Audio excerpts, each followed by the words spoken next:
Bismillahirrahmanirrahim.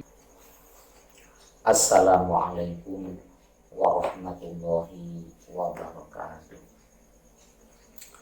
Bismillah, alhamdulillahi wa kafa, wassalatu wassalamu ala nabiyyina Mustafa Sayyidina wa habibina Muhammad sallallahu alaihi wasallam wa ala alihi wa ashabihi alladzina kanu ahla sidqi wal wafa. Subhanaka la ilma lana illa ma 'allamtana innaka antal alimul hakim.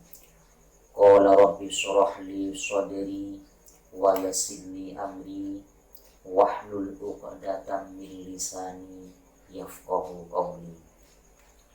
Amma ba'd. Para pemirsa, kaum muslimin, saudaraku rahimani wa rahimakumullah. Wabil khusus seluruh jamaah Masjid Al-Kautsar, jamaah Masjid Darussalam, jamaah Masjid Al-Falah, dan juga jamaah Masjid Al-Furqan yang dirahmati Allah Subhanahu wa ta'ala. Pertama, mari kita senantiasa mengucap syukur alhamdulillah kehadirat Allah Subhanahu wa ta'ala, yang mana Allah Subhanahu wa ta'ala senantiasa memberikan rahmat dan nikmatnya, maunah dan hidayahnya kepada kita semua, sehingga sampai detik ini kita masih bisa melakukan aktivitas kita, utamanya majlis taklim atau majlisul ilmi, belajar ilmu agama, mendalami firman-firman Allah, semata ingin menyempurnakan, semata ingin menambah kualitas ketaatan kita kepada Allah Subhanahu wa ta'ala. Insya Allah apa yang kita kaji, apa yang kita pelajari tidak akan berkurang nilai keberkahan dan kemanfaatannya. Para jamaah sekalian rahimani wa rahimakumullah, pada kesempatan kali ini kita mencoba untuk mentadabburi firman Allah Subhanahu wa ta'ala, tepatnya yaitu surah Al-Hijr ayat ke-57 sampai ayat 60. A'udzubillahi minasyaitonirrajim. Bismillahirrahmanirrahim. Qala fama khatbukum ayyuhal mursalun qalu inna ursilna ila qaumin mujrimin illa ala lutin inna lamunajjuhum ajma'in illa imra'atahu qaddarna innaha laminal ghabirin. Maka yang artinya Nabi Ibrahim berkata, maka apa yang kalian lakukan wahai utusan-utusan Allah? Dalam ayat ini menegaskan bahwa ada sekelompok malaikat turun menemui Nabi Ibrahim. Ada mengatakan 10 orang yang salah satunya dipimpin oleh Malaikat Jibril. Ada mengatakan 13 orang. Bahkan ada sebagian juga mengatakan 4 orang. Mendatangi Nabi Ibrahim yang sebelumnya untuk beri kabar bahwa Nabi Ibrahim akan mendapati anak dari turun Nabi Ibrahim dan istrinya Siti Saro. Nabi Ibrahim bertanya, apa yang kalian lakukan wahai para utusan Allah Subhanahu wa ta'ala? Maka para malaikat tersebut, para tamunya Nabi Ibrahim tersebut menjawab, inna ursilna ila qaumin mujrimin. Sesungguhnya kami datang diutus oleh Allah atas kaum-kaum yang pendosa, ayil kafirin, yaitu kaum-kaum yang ingkar pada Allah Subhanahu wa taala, ingkar akan nikmat Allah Subhanahu wa taala, yaitu kaum Nabi Lut alaihissalam. Illa ala lutin inna lamunajjuhum ajmain, kecuali keluarga Nabi Lut, sesungguhnya kami akan menyelamatkan mereka semuanya. Illa imra'atahu qaddarna innaha laminal ghabirin, kecuali istrinya, sesungguhnya kami pastikan ia salah satu bagian dari orang-orang yang mendapatkan azab Allah Subhanahu wa taala. Para jamaah rahimani wa rahimakumullah, dalam firman Allah ini adalah sebuah kisah pada manusia yang hidup pada zaman lampau, tepatnya pada zaman Nabi Lut alaihissalam. Nabi Lut ini adalah nabi yang hidup semasa dengan Nabi Ibrahim. Bahkan menurut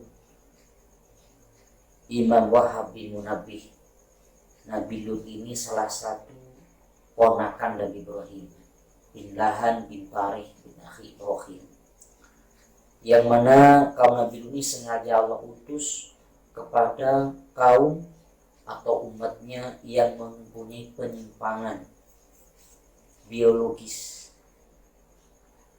yaitu kelompok-kelompok yang Sodom, yang sekarang kita kenal dengan kelompok LGBT. Maka dalam sepenggal firman Allah tadi, Allah memberikan penegasan Nabi Muhammad untuk disuruh menyampaikan kepada umatnya jangan sampai apa yang dialami oleh kaum Nabi Lut juga menimpa umat Nabi Muhammad SAW. Tak kala kaum Nabi Lut tidak mengindahkan ajakan Nabi Lut alaihissalam untuk kembali ke jalan yang benar, menyudahi kemaksiatan yang mereka lakukan, bahkan cenderung mereka mengolok-ngolok, mengatakan bahwa Nabi Lut yang sok suci. Bahkan mereka minta bukti apa kiranya Tuhanmu yang mampu diperbuat untuk kami kalau engkau benar adanya. Maka ketika seruan ini sudah mencapai puncaknya, maka Allah nyatakan apa yang disampaikan oleh nabinya Nabi Lut alaihissalam dengan mengutus para malaikat turun ke bumi menyerupai pemuda tampan yang sengaja untuk menghancurkan kaum tersebut. Maka jamaah rahimani wa rahimakumullah, dari sepenggal firman Allah Subhanahu wa taala ini kita bisa mengambil hikmah. Yang pertama, bahwa setiap ada kemungkaran, setiap ada kemaksiatan, manakala disitu sudah ada orang yang menyeru untuk kembali ke jalan yang benar, sudah ada seseorang yang amar ma'ruf nahi mungkar, kok tidak diindahkan, tidak diperhatikan, tidak dihorkan, bahkan cenderung dimusuhi, maka kelompok pendosa ini akan mendapatkan murka Allah Subhanahu wa taala. Yang kedua, bahwa berjuang menegakkan kebenaran di bumi ini bukannya tidak ada tantangan dan rintangan. Maka ketika kita mengaku iman kepada Allah, dituntut untuk senantiasa beramal baik, amal ma'ruf nahi mungkar, maka kita harus sabar dalam menghadapinya. Karena setiap langkah yang kita tempuh di dalam menegakkan agama Allah, menegakkan kebenaran, pasti di situ ada sandungan, cobaan, ujian, termasuk juga terkadang permusuhan, dibenci oleh orang-orang sekeliling kita, sebagaimana Nabi Lut alaihissalam. Yang ketiga jamaah, bahwa tak kala musibah itu diturunkan atau adab itu oleh Allah timpakan kepada kaum yang ingkar kepadanya, para pembuat maksiat, pelaku maksiat itu sendiri. Apabila ada orang yang sudah beramal ma'ruf, maka orang-orang yang baik yang senantiasa menyeru ke jalan Allah oleh Allah diselamatkan, tidak tergolong orang yang tertimpa musibah tersebut. Sebagaimana dalam kisah tadi, bahwa ketika Allah menyampaikan dalam firman lain dalam surah Al-Hud, falamma ja'a amruna ja'alna 'aliyaha safilaha wa amtarna 'alaihi jaratan misjidin mandud musawwamatan. Allah mengatakan, ketika perintahku kalau sudah datang kepada kaum Nabi Lut, maka kujadikan yang atas penduduk desa tersebut dibalik atau di bawah, dibolak-balik buminya, dan hujani mereka dengan batu yang dibakar, yang dibakar, yang terus-menerus diturunkan sebagai bentuk siksa kepada mereka. Maka tak kalah sebelum terjadi ini, kaum Nabi Lut alaihissalam sudah diperintahkan oleh Rasul-Rasul tadi untuk segera pergi meninggalkan tempat maksiat tersebut. Kemudian pelajaran yang keempat adalah setiap pekerjaan maksiat, pekerjaan yang tidak benar, yang mungkar, itu pasti akan mendapatkan azab, mendapatkan murka Allah Subhanahu wa taala. Tak pandang itu apakah keluarga orang biasa atau bahkan keluarga seorang kiai, atau bahkan mungkin keluarga seorang nabi. Apabila dia tidak patuh dengan syariat Allah Subhanahu wa taala, tidak patuh dengan perintah Allah Subhanahu wa taala, maka dia pun akan terkena murka Allah Subhanahu wa taala, sebagaimana yang dialami oleh istri Nabi Lut alaihissalam. Walaupun dia mungkin istri yang sangat dicintai, karena dia tidak taat atas perintah suaminya Nabi alaihissalam, maka dia oleh Allah pun dihancurkan, dibinasakan bersama kaum Nabi Lut yang lain yang tidak iman, tidak mengakui kebenaran Nabi Lut alaihissalam.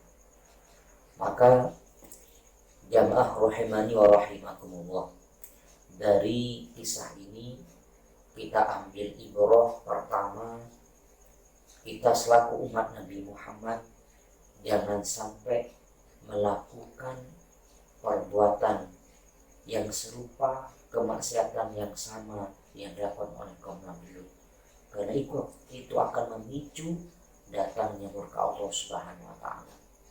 Yang kedua, teruslah kita berusaha untuk menjadi hamba yang patuh, hamba yang taat menjalankan perintah Allah Subhanahu wa taala, sehingga kita menjadi hamba yang selamat, hamba yang bahagia bersama di keluarga kita di dunia sampai akhirat nanti. Terlebih pada kondisi yang sekarang kita alami, maka kita tidak ada yang lebih menyelamatkan kita selain takarub, mendekat kepada Allah Subhanahu wa taala, menghapus segala kesalahan-kesalahan kita. Kemudian yang ketiga adalah janganlah kita putus asa, berhenti untuk selalu senantiasa saling mengingatkan, saling menjaga antara keluarga kita, istri kita, anak kita, saudara-saudara kita, sehingga mereka juga diselamatkan dari murka Allah Subhanahu wa taala, baik di kehidupan dunia dan kelak sama-sama masuk surganya Allah Subhanahu wa taala. Amin ya rabbal alamin. Ini mungkin yang bisa saya sampaikan. Mudah-mudahan dalam pertemuan singkat ini membawa keberkahan untuk kita semua. Ihdinas siratal mustaqim. Assalamualaikum warahmatullahi wabarakatuh.